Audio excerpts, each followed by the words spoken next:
تنها صداست که میماند.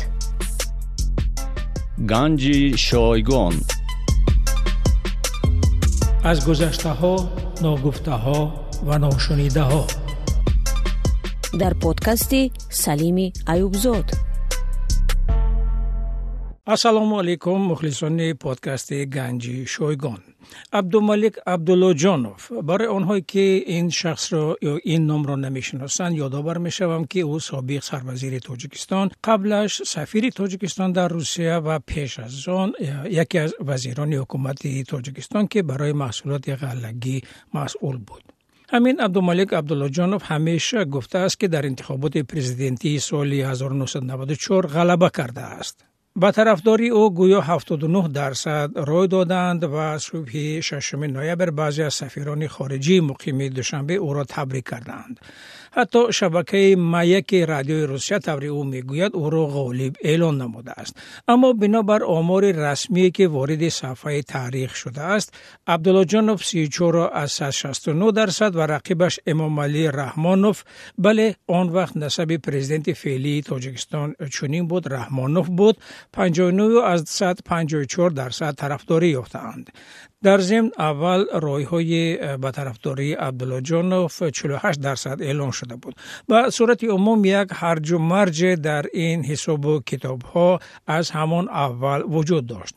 انتخابات اما در حال می‌گذشت که در تاجیکستان جنگ دوام داشت و همراه با انتخابات نظرخواهی عمومی قبول کنستیتوسیون نیز جریان گرفت. ضمناً رئیس پیشین حزب سوسیال دموکرات تاجیکستان مرحوم رحمت الله زویروف طبق کنستیتوسیون هنوز قبول نشده برگزار گشتن این انتخابات را غیر قانونی مینامید و میگفت نخست میبایست طرح کنستیتوسیون در نظرخواهی عمومی قبول میشد و سپس بر پایه آن انتخابات پرزیدنتی برگزار میگشت. در بخش نو برنامه فقط به خاطر صلح که با درخواست مخلصان پادکست گنج شایگان حالا پخش می شود، از نو سر و کله عبدالله جانوف پیدا می گردد. وی همراه دو سروزیر دیگر سابق جنبش احیای ملی را تأسیس داد و خواستار شرکت در گفت و شنید صلحی تاجیکان و تقسیم قدرت شد. طرفهای گفت و شنید حکومت تاجیکستان و اتحاد نیروهای اپوزیسیون تاجیک به این دعوت چی پاسخ دادند و اصلا تصمیم ها در گفت و شنید آیا از طرف کی و چگونه گرفته می شد در این بخش برنامه خواهید شنید.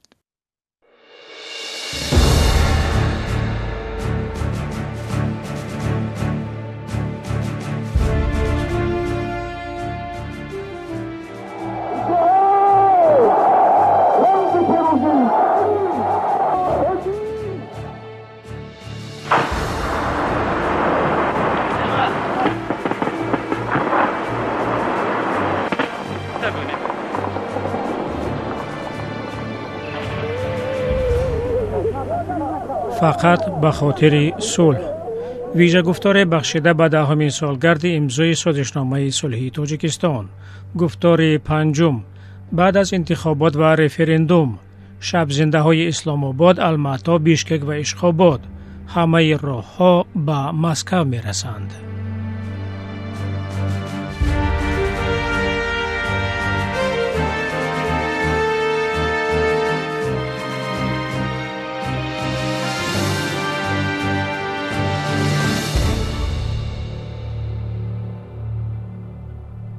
تا عبدالملک عبدالله جانوف تاجیکستان در تاریخ خود سفیر سرکش را ندیده بود. وی به طلب‌های بازگشت به دوشنبه پوزخند می‌زد و نمی‌خواست با سرور دولتی که خود سفیر آن در روسیه بود یعنی با امام علی رحمانوف تلفنی صحبت کند.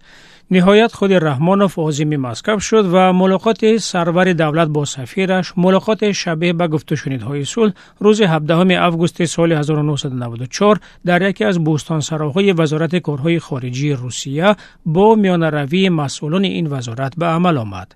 عبدالله جانوف نه تنها سفیر رحمانوف بلکه اینچنین نامزد آلترناتیوی او در انتخابات پرزیدنتی بود. رقیبی بود که با تلاش‌های رحمانوف در پایان سال 1993 از کرسی سروزیر محروم گشته و حالا شاید نقار می‌خواست. ابراهیم عثمان نماینده دولت در مذاکرات صلحی تاجیکستان میگوید حکومت آن وقت آنگونه ضعیف بود که در یک سال 4 بار سروزیر عوض شد. سال 93 عبدالله جانوف، 94 سمادوف، 95 کریموف، 96 عظیموف. یعنی هر سال یک سربازیر یک سال میرفت. این نشانی اون بود که وضع خود استرکتوری دولت ما سر نوگش گم بود ویش نبود. اما عوض شدن عبدالله جانوف چیزی دیگری بود. آذر مرسالیف شارح کمرسان چاپ مسکو آن وقت نوشت عبدالله جانوف می توانست به یک چهره آشتی‌آور و ترازویی هم برای طرفهای نزاع تاجیکستان و هم برای روسیه و ازبکستان تبدیل یابد. تعویض رحمانوف با عبدالله جانوف به نوشته مرسالیف چنین معنی داشته می توانست که همه اشتباهات دوره جنگ و همه خاک و خون به نام رحمانوف ثبت می گردد و اکنون شخصی می آید که گویا در این همه دستی مستقیم نداشت و اپوزیسیون که حالا از خارج این همه را با دقت مشاهده می کند از اسب خشم پایین می آید.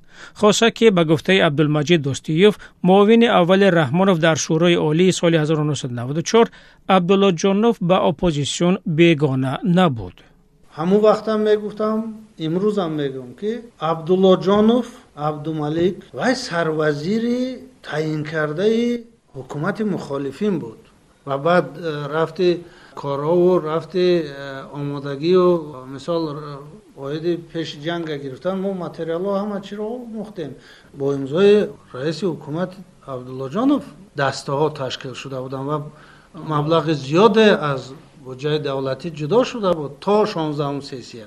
مطبوعات روسیه آن وقت نوشت هرچند رحمانوف و عبدالله جانوف از هم فرق کم دارند احتمال ناراضگی مردم از وضع کشور از زورآوری و بیرحمی پیروز شدگان جنگ مخصوصا شیربچه‌های فرانت خلقی کولاب از اشغال منصب‌های حتی خردترین با زور سلاح و همطور در حسرت دوره‌های آسایشته حکومت خوجندی‌ها به طرفداری از عبدالله جانوف رای دهند. خود عبدالله جانوف به تکرار میگوید وی در واقع غالب این انتخابات بود.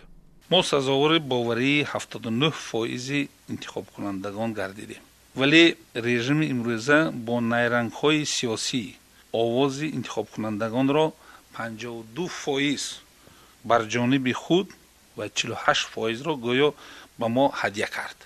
ما از گردی همایی اعتراضی به خاطر صلح و صلاح در جمهوری دست کشیدیم ولی خود را همان نسبت حکومت در موقع اپوزیسیون کنستروکتیوی اعلام داشتیم.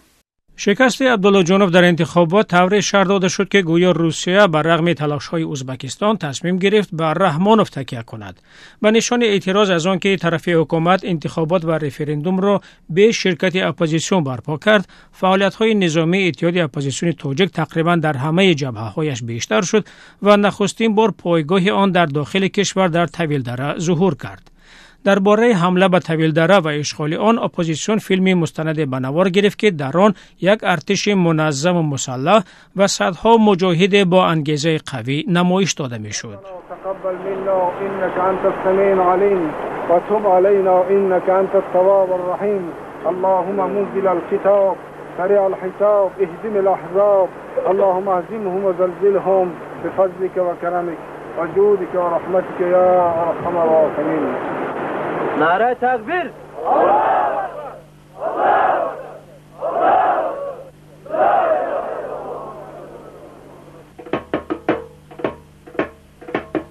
باید از میراثی خونه روی ایمان روانی پای محو دشمن بسنگر باید از میراثی خونه روی ایمان روانی پای محو دشمن بسنگر کنند بر سرت سایه بالی ملائک تو را دوست دارد خدا و پیامبر کند بر سرت سایه بالی ملائک تو را دوست دارد خدا و پیامبر الا ای مجاهد الا شیر صفدر که قصدی سفر کرده ای سوی کشور الا ای مجاهد الا شیر صفدر. در این بین عبدالله جانوف جنبش احیای ملی را تأسیس داد که دو سروزیر سابق دیگر عبدالجلیل صمدوف و جمشید کریموف هر دو هم از شمال نیز به آن اعضا شدند. حالا چون سخن از حرکت احیای ملی رود اکثرا از نام 3 تن سابق سروزیران جمهوری یاد میکنند ولی باید قید کرد که به این حرکت دیگر قوه‌های سیاسی و سازمان‌های جمعیتی به مثل اتحاد قوه‌های پروگرسیوی تاجیکستان، بنیاد دستگیری اصلاحات سیاسی و اقتصادی جمهوری شورای سابقه‌داران جنگ و مهنت، جمعیت تاجیکان مسکو و سازمان‌های سیاسی و جمعیتی از ولایت کوهستان بدخشان، حصار نیز شامل هستند. مقصد ما هم هر چه زودتر حل شدن قضیه تاجیکستان است.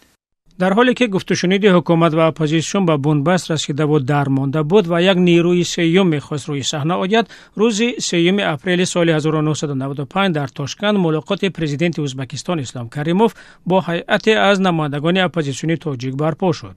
در آن کریموف پیشنهاد کرد دوره 4 گفت و شنید صلح تاجیکان در تاشکند برگزار شود. چند نگذشته در کابل ملاقات غیر عادی سران دو جانب امامعلی رحمانوف و سعید عبدالله نوری با وقوع پیوست. با گفته پژوهنده صلح تاجیکان ابراهیم عثمان، این ملاقات راه را به ادامه گفت و شنید باز کرد. در ملاقات 19-20 می در کابل سازشنامه بین پرزیدنت تاجیکستان امامعلی رحمانوف و رئیس اتحاد نیروهای اپوزیسیون سعید عبدالله نوری به امضا رسید. این حجت به نام سازشنامه است و در آن تاکید شده است که جانب‌ها خواهان ادامه مذاکرات هستند، خواهان حل پرابلم تاجیکستان برای صلح هستند و جانب‌ها به طرف‌های مذاکره کننده به هیئت‌های خود سپارش می‌دهند که هر چه زودتر در المعطا واقعی کنند و مسئله مهمترین مذاکرات صلح تاجیکستان مسئله اشتراک نیروهای اپوزیسیون و مردم گریزه شده در اداره کنی دولت تاجیکستان را بررسی نمایند و طبق انمی سپارش بعد یک هفته در المعطا دوره 4 مذاکرات صلح تاجیکان شروع شد. یعنی مذاکرات از بنبست به طفل این واقعی برآمد. بعد از چندین سال رحمانوف در همان تالاری که با نوری ملاقات کرده بود این طور گفت: من خودم آمدم. اگر به یاد داشته باشید دیگرش نمیگه که در همان وقت در اینجا چگونه حکومت قرار داشت. در اینجا حکومتی وای بود 1% حکومت و حکومت حکمتیار 25 کیلومتر دورتر و هر روز 12 راکت کابل را میزد. قصری برای جا کرده ولنگار بود، یک تیر زده یک جای خرابه بود. ما نترسیده نه هراسیده، اولا که مقصد نهایی من برای مذاکرات، برای گفت و شنید، برای واخوری، برای همبستگی و یکی متحدی ملت تاجیک سرجم نمودن آن بود. در روزهایی که رحمانوف این سخنان را میگفت، نوری در بیمارستان میونخن در آلمان تحت نظر پزشکان بود و نیز گفت از آن ملاقات تأثیراتی خوش دارد. واقعا ملاقاتی که اولین بار ما با آقای رحمانوف در کابل داشتیم، اگرچه یک ملاقات ساده و طوری بود که اونقدر گمان میرفت که اونقدر نتیجه نداشته باشد، ولی در اون ملاقات من فکر میکنم که زربینای صلح تاجیکستان گذاشته شد و این باعث شد که ما از اون و بعد در اون توافقات شفاهی که با هم کرده بودیم و با هم قول دادیم که ما کوشش میکنیم که صلح به نتیجه برسد، کوشش میکنیم که مردم برگردن به تاجیکستان و همچنین کوشش میکنیم که این جنگ و این مصیبت هایی که هستن از بین ببرن. دور نوبتی گفت و شنید در تاشکند برپا نشد. به نظر رسید که تاثیر ازبکستان بر رحمانوف به مراتب کاهش یافته و حتی به نیستی رسیده است. حالانکه رحمانوف سال پیش اسلام کریموف را پدر ملت تاجیک مینامید و کریموف هم دیگر پنهان نمیکرد که مشورت‌های او با کرملین و تانک و زیرپوش و افسران وی رحمانوف را به قدرت رساندند و او بود که اولین شده با نامه ویژه به عنوان دبیر کل سازمان ملل هنوز در سال 1992 توجه جامعه جهانی را به نزاع تاجیکستان جلب کرده بود. اما باید گفت آن وقت نامه کریموف بر ضد اپوزیسیون و به خصوص تورجان زاده بود، ولی اکنون کریموف رحمانوف را تنقید میکرد. Рахмонов еще не созрел до конца, что только политические переговоры. رحمانوف هنوز پوره درک نکرده است که فقط با گفتگوی سیاسی و مصالحه میتواند وضع را آرام کند. گفت و شنید تا حالا چیزی نداد بغیر از تکرار دستاورد تهران. اگر همین طور رود موقع رحمانوف از امروز هم دیده ضعیفتر خواهد شد. Позиции будут еще более слабее, чем сегодня. میانروی سازمان ملل متحد در این مذاکرات امکان داده بود که وضع تاجیکستان هر 6 ماه در شورای امنیت سازمان ملل مورد بررسی قرار گیرد. ایالات متحده که در ابتدا بیشتر با وضع یوگسلاوی سابق سرگرم بود، بار اول در آغاز سال 1995 سبب‌های جنگ تاجیکستان و وضع فعلی روند صلح را در کنگره بررسی کرد. ماه مارس همین سال دو رهبر اپوزیسیون حاجی اکبر تورجانزاده و محمد شریف همتزاده به ایالات متحده دعوت شدند. مقامات ایالات متحده این را هم می‌دانستند که سازمان کنفرانس دارتموت هنوز در ماه مارس سال 93 اولین بار مکالمه دوامدار برخی از نمایندگان حکومت و مخالفان را سر کرده بود. سازمان مذکور از سال 1960 به این طرف با مقصد تبادل افکار گفت و شنید شهروندان ایالات متحده و اتحاد شوروی را برپا می‌کرد. از مؤسس و رهبر این گفتگوها سناتور سابق هال ساندرز میپرسم از چه کنفرانس دارتموت در میان چندین نزاعی که در قلمرو شوروی سابق اتفاق افتاده بود تاجیکستان را انتخاب کرد. One, obviously, just because of its location, it was of strategic. یکم اهمیت استراتژی تاجیکستان برای امنیت روسیه و امریکا، کشور در مرز چین و افغانستان و ایران. دوم، ما مشاهده کردیم که با وجود جنگ خونین در تاجیکستان هیچ یکی از سازمان‌های غیر دولتی به این کشور توجه نمی‌کرد. ما خواستیم این خالیگاه را پر کنیم.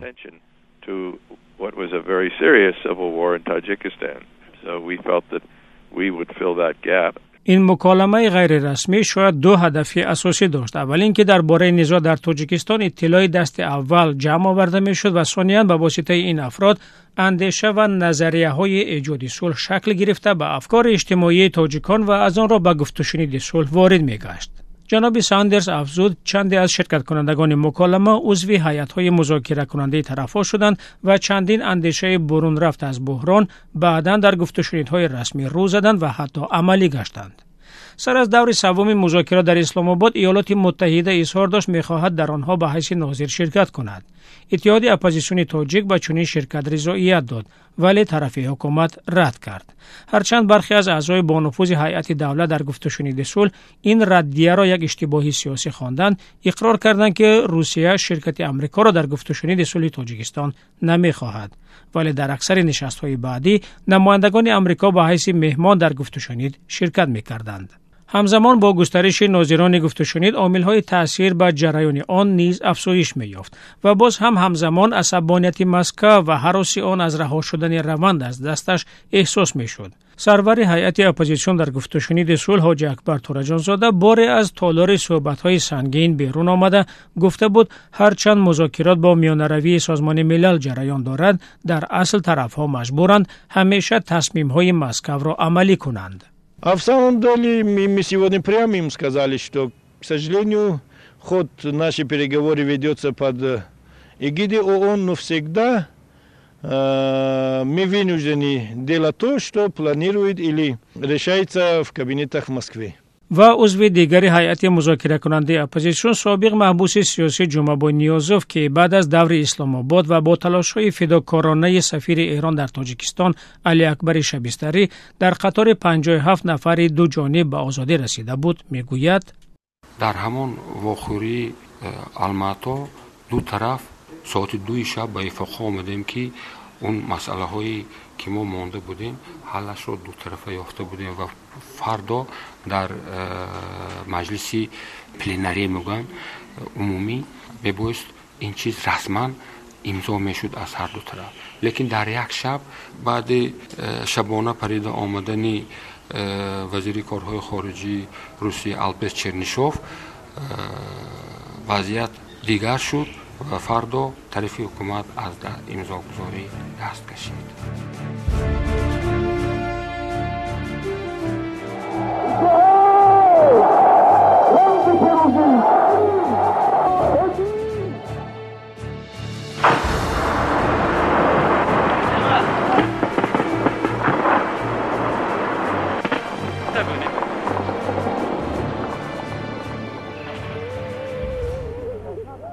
عامل‌های زیاد روسیه را وادار کردند سیاستش را نسبت به وضع تاجیکستان تغییر دهد.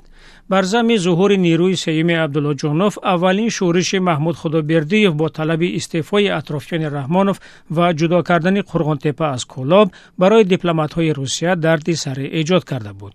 تلاش‌های افزاینده ازبکستان و ایالات متحده به تأثیر بیشتر در صلح تاجیکستان در حالی که تاشکند تا رفت از مسکو دورتر می‌لغزید و به واشنگتن نزدیکتر می‌شد و در حالی که روسیه در بحث بالکان از آمریکا شکست خورده بود و اکنون جنگ نوی در چچنستان خودش آتش گرفته بود، دیدگاه نوی را تقاضا می‌کرد. علاوه بر همه این حرکت با سرعت جنبش طالبان افغان به سوی مرزهای ادامه داشت که روسیه آنها را مرز خود مینامید. مشاوران یلتسین آشکارا به او میگفتند با این حال در تاجیکستان نیز روسیه را شکست انتظار است که مجبورش خواهد کرد در یک شب مرز خود را به اورال کوچ دهد. پرزیدنت روسیه بوریس یلتسین 19 ژانویه سال 1996 در ملاقات سران کشورهای مشترک المنافع در مسکو عصبیانه به پرزیدنت تاجیکستان امامعلی رحمانوف خطاب کرد که تا کی روسیه او را روی دست گرفته گردد، تا کی نیروهای روسیه حکومت او را محافظت کنند.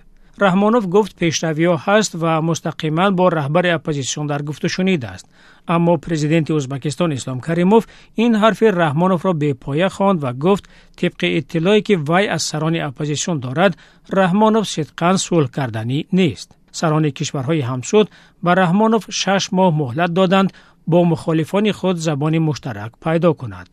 این گردش کلیه بود که سرعت گفت و شنیدها را افزود. ملاقات‌های رحمانوف و نوری بیشتر شدند، راه حل نزاع روشن‌تر گشت، اما وقت زیاد از دست رفته بود و طرف‌ها دیگر فرصت کافی نداشتند جزئیات نظامنامه کمیسیون آشتی ملی، تقسیم دقیق سهم اپوزیسیون در حکومت و مسائل مهم دیگری را حل کنند. نقض آتش بس اینجا و آنجا ادامه داشت و اعتماد طرف‌ها به همدیگر به درجه کافی قوی نبود. در نیمه‌های ماه سپتامبر سال 1996 حکومت یک قدم دیگری گذاشت که اپوزیسیون را در هم زند. در غرب میان برخی از فرماندهان اپوزیسیون و نمایندگان نهادهای قدرتی دولت سازشنامه علیحده به امضا رسید. صاحب یکی از امضاهای زیر این سند فرمانده غرب میرزا خوجا نظاموف میگوید این نه اشتباه بلکه کمک به روند صلح بود. در حقیقتا وقتی که ما بار اول پروتکل غرم رو آتش بس رو امضا کردیم روزگی راهبریت رو من نگرفته بودم، چون که من فکر میکردم که در همون لحظه ها ممکن که آنها برای گفت و شنید راضی نشوند و پیشتر هم در این مسئله ها بعضا صحبت ها میکردم مخابراتی، بعضا میگفتن که مقصد وظیفه قماندان مذاکرات کردن نیست، وظیفه قماندان این جنگ است و من از نقطه نظری که ممکن یا درست کرده بودم یا نادرست کرده بودم خیلی میفهمیدم که عاقبت همه این جنگ ها صلح است. حکومت با فرماندهان وارد گفت و شنید شد، اما شرکت گروه عبدالله جانوف را در گفت و شنید نخواست. ابراهیم عثمان: به کدام معنا؟ آخر سال 96 عبدالله جانوف به سازمان ملل متحد عریضه نوشت که به ما هم رخصت دهید در مذاکرات صلح تاجیکان اشتراک کنیم. منشی عمومی سازمان ملل متحد جواب داد که مذاکرات صلح تاجیکان در اساس رضایت هر دو طرف شروع شده است و تنها رضایت هر دو طرف می تواند قوه دیگر در کار رسانی آن را معین کند. در ماه ژانویه در هم مذاکرات ژانویه سال 97 که من به شما ذکر کردم چندین دفعه طرف مخالفین پیشنهاد کردند که باید گروه عبدالله جانوف هم در مذاکرات اشتراک کند. از همین نقطه نظر میگم که خب اونا سراغ داشتن راهی همکاری کردن رو با اتحاد نیروهای مخالفین. این همکاری چی شکل می داشت اینش من گفتن نمیتونم، لیکن اونا در اون قوه یک نوع وسیله بازگشت خود را به حکومت میدیدند، میخواستن که همین استفاده کنند. پس از 4 دوره دیگری گفت و شنید و 4 ملاقات رحمانوف و نوری در 27 ایونی سال 1997 بالاخره سازشنامه عمومی استقرار صلح و رضایت ملی به امضا رسید. طبق آن کمیسیون آشتی ملی تأسیس یافت و اولین جلسه‌اش را در مسکو برگزار کرد، اما ورود آن به تاجیکستان باعث بحث شد که نیز از دیدگاه طرفین گواهی میداد. حکومت به بازگشت حاجی اکبر تورجانزاده در یک هواپیما با سید عبدالله نوری مانع شد. شام آن روز جناب نوری چنین گفت: متاسفانه چون هر وقته باز هم دشمنان این ملت، دشمنان صلح و آشتی و دشمنان وحدت ملی تاجیکستان در عرفه بازگشت ما دسیسه جویی کردند و اعلامیه پخش کردند یا انکترش آوازهایی را پخش کردند که استاد تورجانزاده که در تمام دوران مبارزه سیاسی همراه ما بودند و در تمام مبارزه های جهادی هم با ما بودند و میتون گفت که در واقع بهترین سندها و عمده‌ترین سندهای این آشتی ملی با دست این کس به امضا رسیدند و میتوانم بگویم که اولین و اساسی ترین شخصی که همه را ترغیب به صلح و آشتی کرد همین شخصیت بودند. آنها گویا اینکه نمیتونند به وطن برگردند، تنها اعضای این کمیسیون مصالحه ملی میتونند که به وطن برگردند. با تماس هایی که با جناب داستیوف داشتیم و چنین توافق رسیدیم که این همه آوازه است و گپ های کوچگی است و از جمله آن سخن هایی که از نام جناب داستیوف پخش کرده بودند که مانع بازگشت جناب آقای تورجانزاده میشد آنها را رد کرد و ما هم چون به این توافق رسیدیم آماده هستیم انشاءالله به خواست خداوند تبارک و تعالی با وجود مشکلاتی که در داخل دیده می شود فردا عازم وطن خواهیم شد. به عقیده کارشناسان تورجانزاده برای سخت‌سری‌هایش در گفت و شنیدهای صلح مورد بدبینی طرفی حکومت قرار یافته بود، ولی از سوی دیگر کوشش میشد تأثیرات ایجاد شود که نوری با تورجانزاده از هم فرقی زیاد دارند و در بین آنها رقابت برای قدرت وجود دارد. در ایجاد چنین فضا هواخواهان تندروی هر دو سرور نیز سهمی معین داشتند. اما الیور روا خاورشناس فرانسوی میگوید حکومت نتوانست در بین سران اپوزیسیون اختلاف سیاسی به وجود دارد و بناهن از رقابت‌های خصوصی استفاده کرد. تورجانزاده نفر بیشتر سیاسی بود و مولا نوری نظرش در این زمان بیشتر ایدئولوژیکی بود. ممکن هم که رقابت شخصی وجود داشت، اما در کار سیاسی این کار تورجانزاده بود. به قول جناب روا بسیاری از بحران‌های بعدی نه از جمله در مرز افغانستان، در کافرنهان، طویلدره و اطراف دوشنبه با هدف ایجاد شدند که در میان رهبران و فرماندهان اپوزیسیون حداقل ناباوری و حداکثر خصومت به میان آید. چون این حال میتوانست به حکومت کمک کند که سازش‌های صلح را به منفعت خود عملی نماید. رئیس کمیسیون آشتی ملی تاجیکستان و رهبر اتحاد اپوزیسیون سید عبدالله نوری از بحران مربوط به بازگشت 300 رزمنده اپوزیسیون یاد کرد که اول مدت دراز مرزبان‌های روس آنها را نگذاشتند از افغانستان وارد تاجیکستان شوند و سپس از زیر کشتی که میبایست آنها را به ساحل وطن انتقال میداد بمب بزرگ کشف شد. همونجا کمتر هوشیاری نمیکردن، اون بمب کشف نمیکردن، اصلا همه در اونجا میمردن و بعد این دیگه این هم بود چند روز بعد از حادثه های همین که بود لطیفی بود. من فکر میکنم که دیگه جمع آوری کردن این گروه ها را خیلی مشکل بود. شاید همون یکی از همون جاهایی بود که دیگه اصلا کسی را کنترل کردن نمیشد. قتل عضو کمیسیون آشتی ملی عطاخان لطیفی گویا ادامه کشتار افراد سرشناس در تاجیکستان بود و پیش از آن خبر کشتار نمایندگان سازمان ملل متحد، سازمانی که به صلح تاجیکستان کمک میکرد، همگان را به وحشت آورده بود، آنگونه که حقوق شناس تاجیک قیمت رضاییو یاد میکرد. کشتار این هر یک فردی که فرض کردیم برای خلق و برای مردم عزیز است، این باز وضعیت متشنج‌تر کردن است. من در وادی قراتقین 4 نفر نماینده ملل متحد به قتل رسیدن که همون مردم همون وادی از حساب کمک‌های بشردوستانه ملل متحد فکر می‌کنم که سال آخر زندگی خودشون هم می‌بردن. اینم یک داغ است برای ملت تاجیک، برای مردم منطقه اونجا. من فکر می‌کنم که این کشتارهایی که میشن این کشتارهای فرمایشی هستند. بعد از یک زدوخورد بین همه گروه‌های اپوزیسیون در نزد دفتر کمیسیون آشتی ملی، نایب رئیس این کمیسیون از طرف حکومت عبدالمجید داستیوف چنین گفته بود: طلب جانب حکومتی در کمیسیون بود که مادامی که طبق سازشنامه‌های به امضا رسیده امروز وکالت یا جوابگری عمل غیر قانونی رزمندگان اینات به ذمه خود رهبریت اینات است، برای همین از اونا طلب کرده شد که اونا را دستگیر کنند و خلع سلاح کرده به مقامات های حزب حقوق جمهوری طبق قانون عمل کننده سپرد. یکی از بحران‌های شدید در ماه مارس سال 1998 ضمن رویدادهای کافرنیهان به وقوع پیوست. آن وقت جناب تورجانزاده به خبرنگاری رادیوی آزادی در دوشنبه ساجده میرزا چنین گفت: در طول 2-3 سال اخیر همیشه می‌خواستند با راه ایجاد اختلاف بین رهبریت اتحادیه اپوزیسیون، خصوصا رهبریت نهضت اسلامی تاجیکستان، بین استاد نوری و بنده یک فرق قائل باشن، به دنیا بگویند که این یک صلح‌خواه هست، این دیگری صلح‌خواه نیست و با این راه می‌خواستن اختلاف ایجاد کنند. تا امروز موفق نشدن. بعد بازگشت این توطئه‌ها رو ایجاد کردن تا به مردم داخل و به خارج بگویند که ببینید فلانی آمد، باز ونه جنجال‌ها شروع شد که البته اینا بسیار تهمت‌های آشکارا هستند. توطئه آشکار بر علیه من هست. منم مثل هر یک فرد تاجیکستان میخوام که در کشور ما صلح و آسایشتگی و آرامی باشد.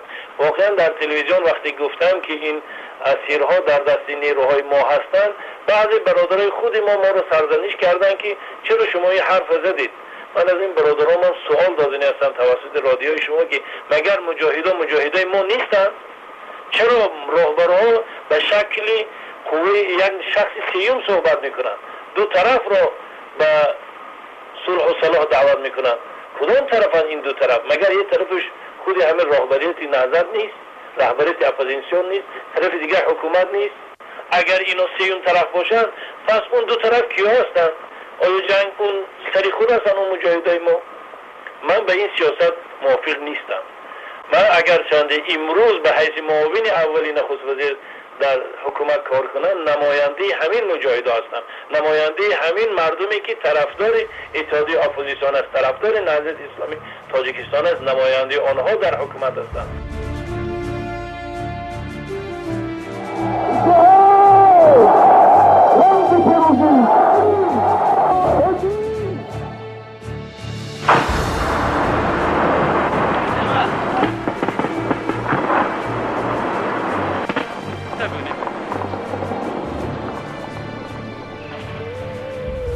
پایان گفتار پنجم، فقط به خاطر صلح.